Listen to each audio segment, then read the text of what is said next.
Hi, I'm Angelia Crane. And I'm Anthony Crane, and this is the Grace Exchange. Our hope is to bring focus to the faithfulness of God in bringing us through life and ministry stories that will make us laugh and maybe even cry. Join us in our story of amazing grace that led us to this restful freedom that we have. This is the Grace Exchange.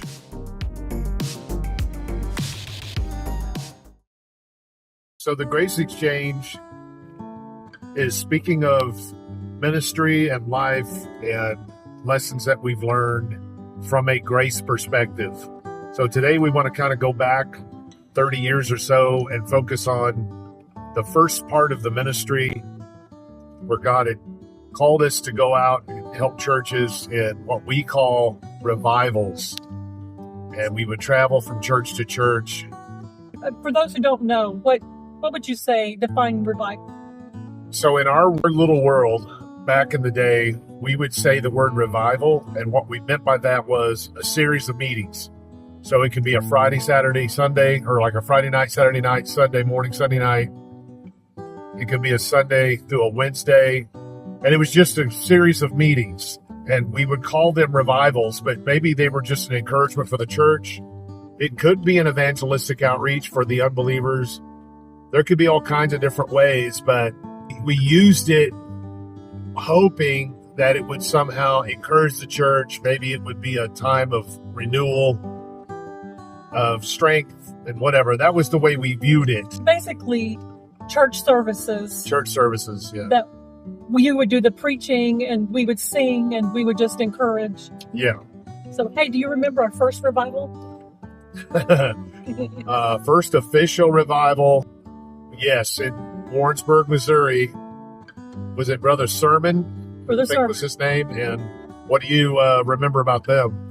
They were the sweetest couple.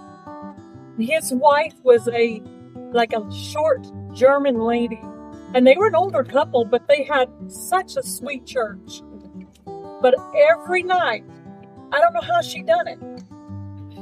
Every night after services, we would go over to their house. They would invite other people as well. And she would have this spread of food.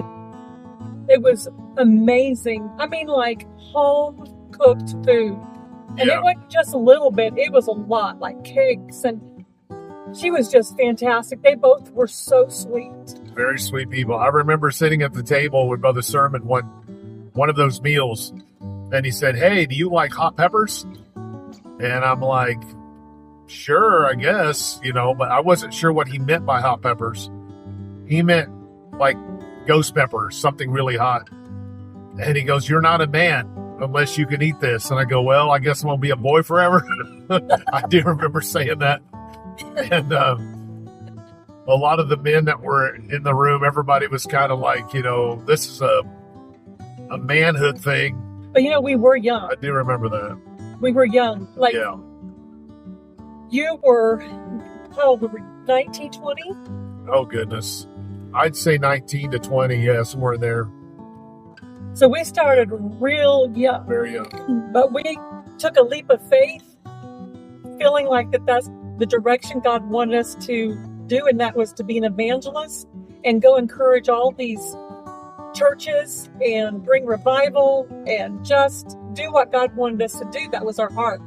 And we were excited and we were young, and we just bit the bullet, didn't we? And just did it. We did. We didn't know what we didn't know yet. And you had a 1990 Ford Escort, and we're like, well, how are we gonna do evangelizing? We called it, evangelizing.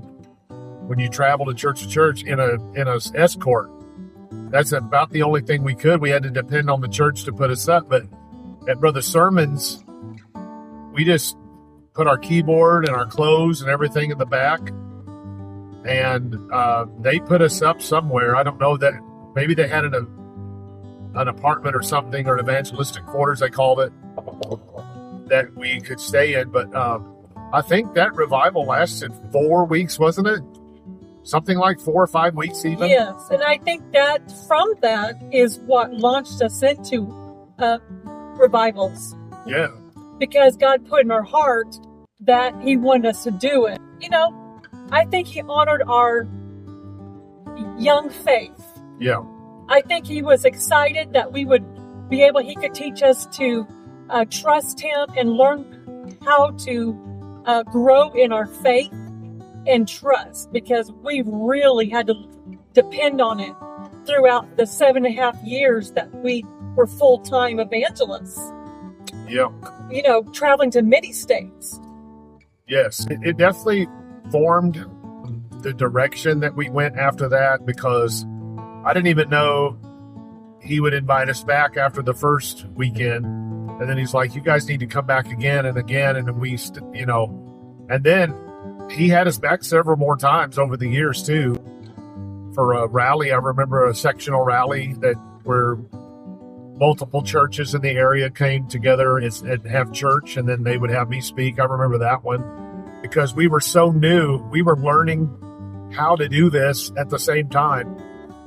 So it was a very helpful thing. We're thankful for that memory, and we're thankful for that experience. Yes, so thankful. So eventually, though, your dad found us a travel trailer. Do you remember that?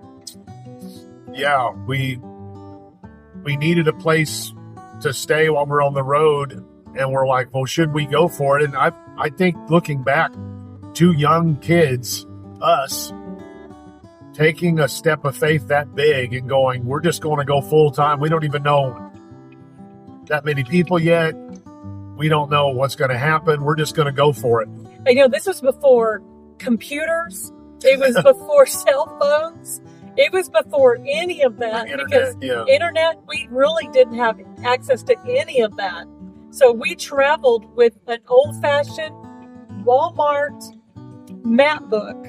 Yeah, Rand McNally map and a Walmart calling card. If we had a pay phone somewhere, we could stop. We didn't even have a cell phone back with us on the road. So it was, some people would absolutely think we're nuts to do that. But so the travel trailer that we got was a 76 Nomad with an orange and a brown stripe, and it was old. How do you remember that color? Well, and here was a funny story, because we decided to go ahead and purchase it, and God blessed us with it. And it needed a lot of work. It was so old. We had to go in, and we'll talk about that later, how we redesigned it. But we decided to take our Escort and see if they had a van or something that we could pull it with, and we traded our Escort, the little car that we had, for a van that had a brown stripe around it. So at least the van and the Nomad trailer that matched. So it kind of worked. It's like God said, okay, He sort of put them together in 2 opposite areas. So it was kind of a fun. I always loved how God always gave us tons of little miracles along the way that are fun, God winks or whatever, to kind of encourage us. About the travel trailer hookup, I want to thank 2 people in particular, besides my dad, for helping me find that travel trailer. But Brother Tanner, we call him Brother Tanner. I don't know his first name at all. It's just Brother Tanner. Him and Marvin Stowe, which is my wife's dad, helped weld a Reese hitch on that van and bolt it together and put it there so that we could pull this Nomad travel trailer, which we were so proud of. It was like a new home to us at the time. It got us on the road. It helped us to go ahead and get started. And so I want to thank those 2 men for sure. We had to start slow because we didn't have anything lined up. I know that you would do calls and stuff, and then God would, open doors. But our next real revival was with Mackie Lewis in Burney, Missouri. Mackie and his wife was just amazing. You talk about some precious people. They were so phenomenal. All I did was mention, man, I really need to kind of reupholstery this RV and kind of renew it a little bit because it's so old. He jumped in. He called everybody. He called an upholstery place, and they literally jumped in and helped us to redesign the inside of that nomad trailer so that we could have a better space to live in. Actually, he was a real light to us during that time because from him, many doors opened. He was a financial blessing. He was a backer. He's just awesome guy. The mattress, remember that? Yeah. We had a really insufficient mattress for that travel trailer, and he found that out and got us another mattress. And God just blessed us with generous, wonderful people helping us to get on the road and get started. They seemed to just kind of line up, understand what our mission was, and say, if we can help, we want to jump in and help you. And that was an amazing thing right there. We were scared in a sense of we didn't know what the future looked like. And this pastor was able to help us. He would make calls. I didn't even know how to ask a pastor to do that at the time, but he would make calls. One was to his own father, who pastored not too far away, and to other men around the area who, he would recommend us to come. And it was sort of that way. It would just seem like God used him to help us to get further down the road and to help us to continue to develop that ministry. Do you remember when we had a revival, and it was quite a big revival there at Morehouse for his father's church? Do you remember that? Remember the story about the cakes? Oh, his dad's church in Morehouse, Missouri, a little bitty community. And we would park the travel trailer beside the church. Most churches had a way to help us hook up either a 30 amp or 50 amp.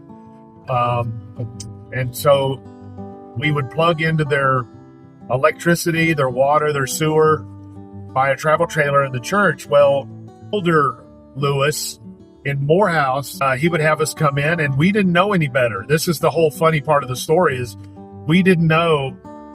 He had asked the church to supply food for us, so they would bring casseroles.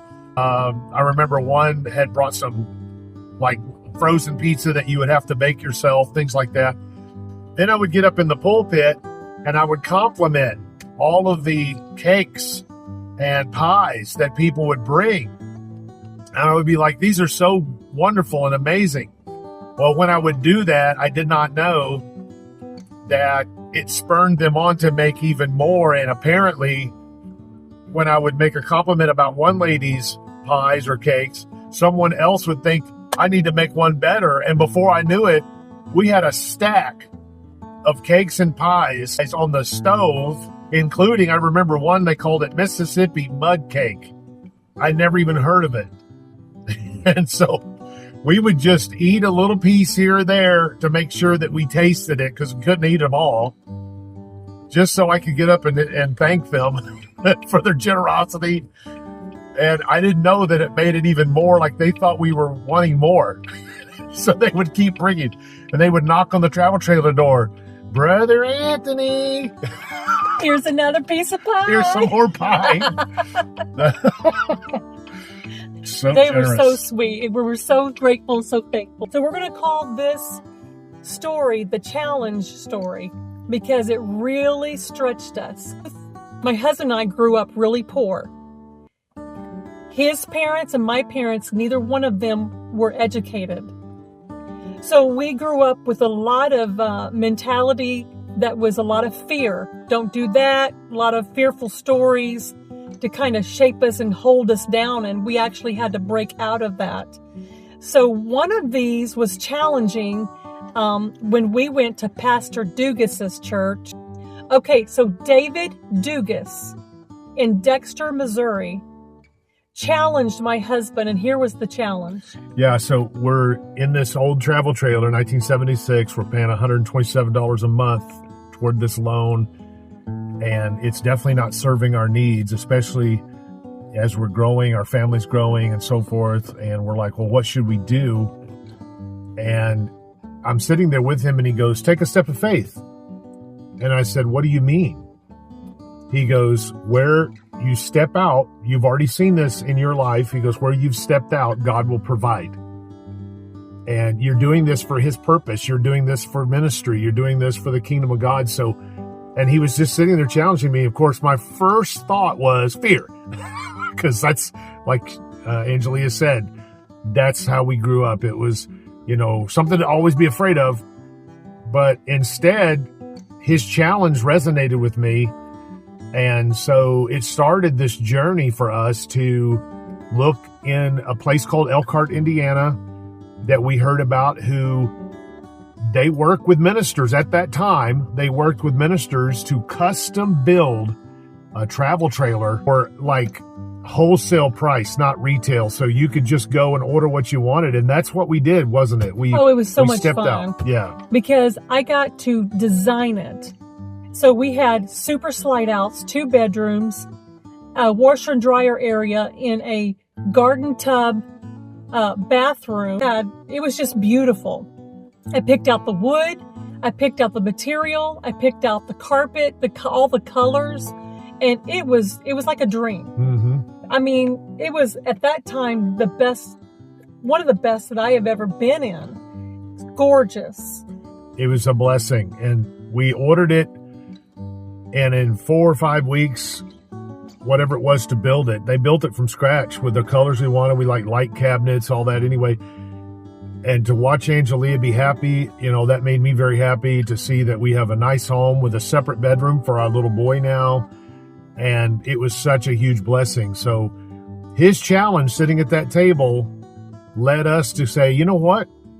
That's what we should do. And I can testify to this as one of the miracles, I believe, was that even though our payments went up, we still never missed a payment. God always provided, even though we had to expand our borders and think bigger. God for sure never failed. He's always going to help us, and he honored our faith when we stepped out. And it's so true, because it's like the minute we felt like we were walking on water in trust and faith in him, boom, there he would come. No matter what level it was at, it was always the next level, deeper in faith, and he was always there. Sometimes it felt like he wasn't going to be, but it was always the 11th hour. Because it was feast or famine. You just never knew what one pastor would give or wouldn't give. The next pastor would double it. That's just how God just blessed us. It was just amazing to watch how God never failed us. And there were so many pastors who were blessings. And it was just a really great faith builder. God helped us find a dually truck. And that was kind of a miracle within itself, to be able to pull that big RV that we had. And it was all new. And the whole thing was just a blessing and a miracle. And I'm just so grateful and thankful. Very thankful. So this is going to be the story that's kind of tragic. One of our tragic stories, we're going to call this. So as time went on, our ministry began to grow, and it's kind of snowballed, and pastors and churches started having us left and right, and we could hardly get out of Mississippi. It just seemed like all the southern states loved to have revivals, and we just made so many amazing connections. But God led us to Indiana, which led us to Franklin, Indiana, which was with brother and sister Stevenson, and they were just awesome. They were awesome, elderly couple that was a blessing to us. Yeah, brother and sister Stevenson, and we call everybody brother and sister, but they were amazing in the welcoming us into their church and helping us what we called home base. And so that if a pastor needed a reference or someone that could support us when we had between times, like if we were in between revivals and needed somewhere to park our RV and be called home, they would help us with that. And sometimes they'd have us speak there and things, but it was more just about a home place. And they asked us. They did. They asked us. We did not ask them. They asked us if they could be our pastor and be a blessing to us and if we would call their church home, and they would love to help us as an evangelist. Yes. That's how we prayed about it, and that's how we knew. And they were always so good to us. Very kind. Very kind. And their family Yeah. was good to us. We just loved them so much. To this day, we have really good memories of Brother and Sister Stevenson. So here's the tragic part that happened. We had just got the RV, and how long had we had it? It didn't seem like very long. I want to say a month and a half, 2 months, wasn't it? It was not very long at all. So the first vehicle that we were able to get to pull the travel trailer was a 1985 Chevy Suburban, and it only had a single wheel back axle, diesel motor. And we were thinking, oh, that has enough power to pull this travel trailer. And helped beef up the Suburban with better tires in the back and things, and so that we could pull the travel trailer. Well, when we put the full load on the travel trailer, we were traveling south from Franklin, Indiana to Seymour, Indiana, and about 7 miles north of Seymour, the passenger tire blew out on the Suburban, and we wound up losing control of the vehicle and went down a ravine to the right side, ran over a tree, and the travel trailer disconnected and split open all over the highway, and our Suburban went over several times over down the ravine, and my leg was caught. The roof was smashed down in there. We had quite a bit of damage there. But all I remember is after it was all done, Austin was crying. Anthony's was over in the driver's side with his leg kind of caught, asking me if I'm okay. I say that Austin is okay. I'm okay. And the windshield was popped out. So basically, Anthony gave me Austin. I took Austin and climbed out of the vehicle, and basically we just had a couple scrapes and bruises, and you were able to get your leg out. So no broken bones. It was all God's protection the whole way through the whole wreck. And it was a tragic, but God's protection of angels and everything could have gone so wrong. Yeah. But we walked away. I'm sorry. One thing that happened was when we got out, someone had already called an ambulance. There was an attorney that gave me his card.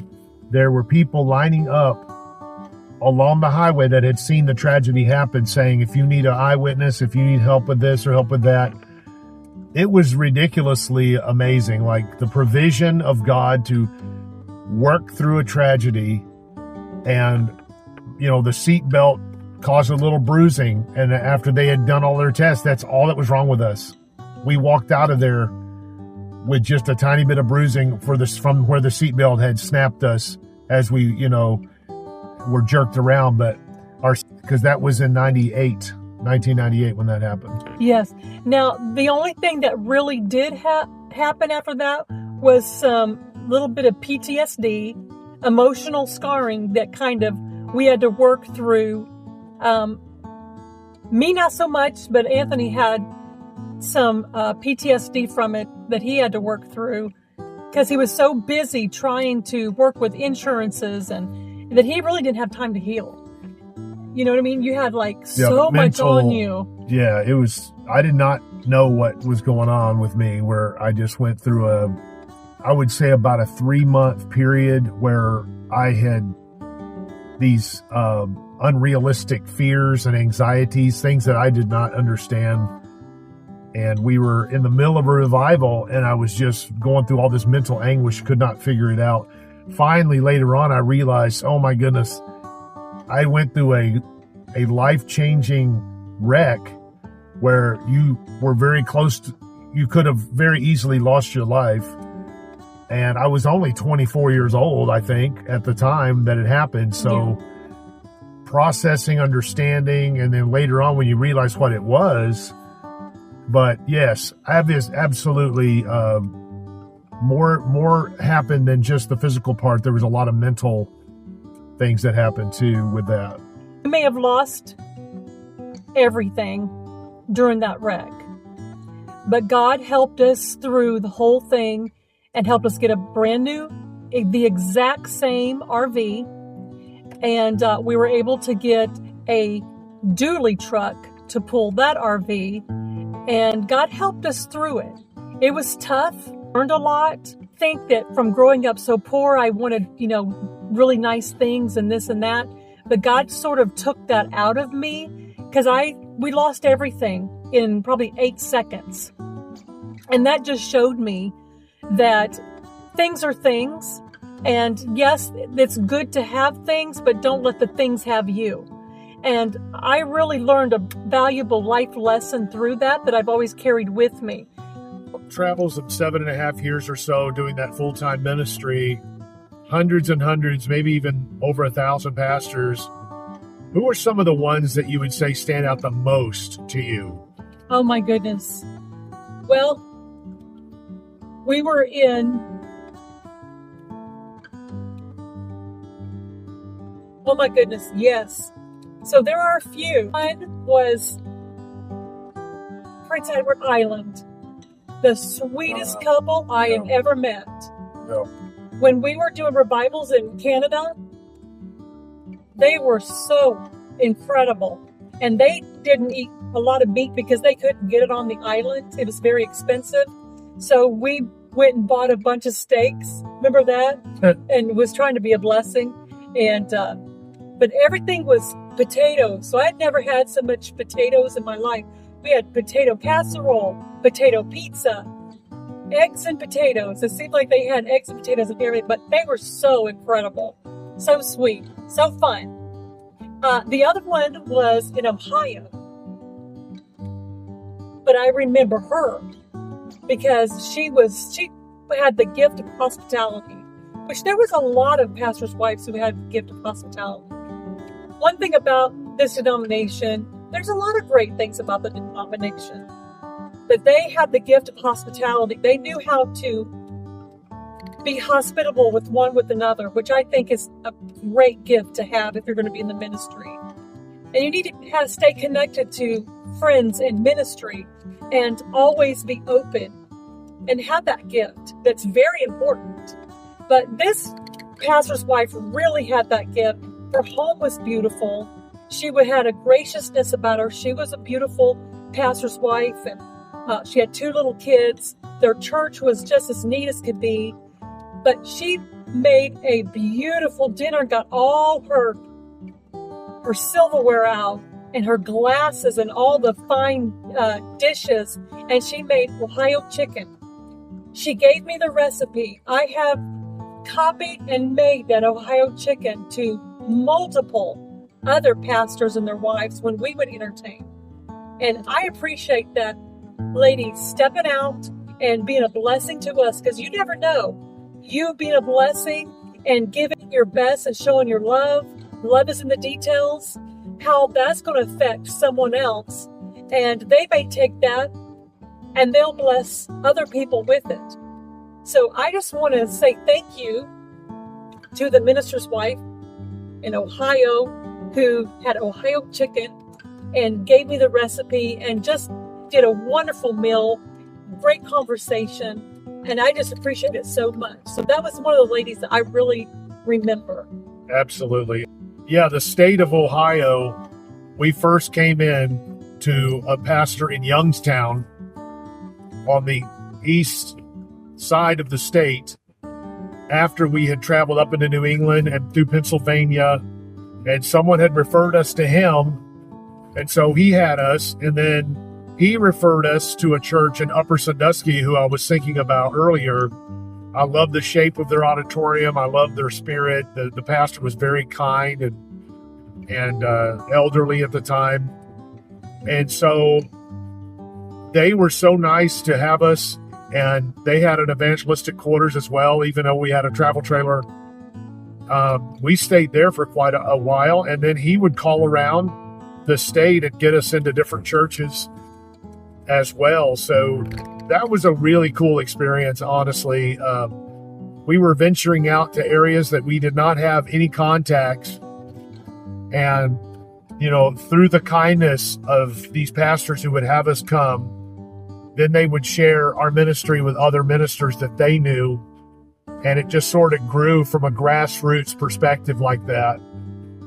But, it was the kindness of strangers and the kindness of people who we did not know that continued to help us to grow our ministry down the road over years of just by faith, traveling by faith. That's what I'm trying to get to. We stayed on an edge of faith that we would not have had otherwise had things been given to us easily. So is there a pastor that really stands out? It was a blessing because there were so many. There's many pastors who stand out as God would use them to speak words into my life, wisdom at particular times. I remember one particular struggle that I was having, and I think it was the state of Mississippi. And we went through a time where no one was having revivals that we would normally go to. And so there was a 2-week struggle there in between. And the in-between times, when you're living by faith like that, we went through a small time of struggle there. And I remember calling him, and he said, I want you to come. I'm like, I don't care any of that. I just want to come and be a blessing to you. Well, he happened to be the father of another evangelist who I knew. So he understood this life. He understood the evangelistic lifestyle and how hard it was. So he had us come, and I remember him sitting with me while I was complaining to him about things. I was pouring out my heart, and he looked at me and he said, whatever you receive is more than you deserve. I remember him saying that, and I go, usually that would upset me, but at the time, it kind of helped me to reevaluate my perspective as any blessing that God gives to me, any providing that, any money that God provides, we should be thankful for all of it and never complain that it's not enough. That God is going to provide. He's never failed. And it really kind of helped shift my focus and help me to take a humble position that God is going to help us. He's going to provide for us, and that we shouldn't worry. So I think that moment was a helpful moment, a pivoting moment in my life. I do remember other pastors who they were very relaxed in their approach. Brother Davis in Amory, Mississippi. He and I just got along so well on a personal level. It wasn't just during the church times, but we'd go out and he'd show me new food that was in town. I remember him going by a grocery store one time, and he says, man, have you tried fresh squeezed orange juice? This store has the best. And I'm like, well, I'll try it. And we'd go try that. And then we discovered a Mexican buffet in that same town that we enjoyed for years as we'd go by that place. Do you remember the Blaylocks? And then the Blaylocks were nearby. He referred us, I believe, to the Blaylocks. Oh, all the Blaylock guys were so we had, who was the amazing? Pastors were amazing, their wives. Was it, okay, so there was Stan Blaylock, and then there was Philip Blaylock in Alabama, right across the border. Soldier, Alabama. And then there was Steve Blaylock, and he was in Columbus, Mississippi. I think the word, Columbus. Yeah. And all three brothers. They were all amazing. Amazing, all of them. Different personalities, all of them. Completely different. But they were all very, very kind, very gracious, generous. We're still friends to this day. Very kind and friendly. And when they would go on vacation, Brother Steve sometimes would have us come and take care of the church and stay in their house, enjoy their pool, that sort of thing. Like, very kind, very generous. Brother Philip Blaylock would have us come many, many times. He even had us come after we started pastoring later. I mean, him and his wife were just top notch. Great people. They are I'm telling you, The Blaylocks were an absolute delight to be with because they were relaxed, they were down to earth, they were fun, but they really had a heart for God and they really wanted to see great things. But, you know, they were human and they would go through things and we would sit and listen to some of the things that they were going through and pray with them. But at the same time, you know, we always knew that they would do the same thing for us. So they are awesome. So we're going to wrap this one up for the part 1, but you do not want to miss part 2. We're going to get into a little deeper things and discuss some funny stuff as well as the progression of God leading us into grace that we did not see at the time. And it is going to be absolutely awesome. I'm telling you, you do not want to miss part 2. I appreciate you joining us, don't we, sweetie? Absolutely. Thank you so much. Thank you. We'll see you then. So until next time, this is the Grace Exchange.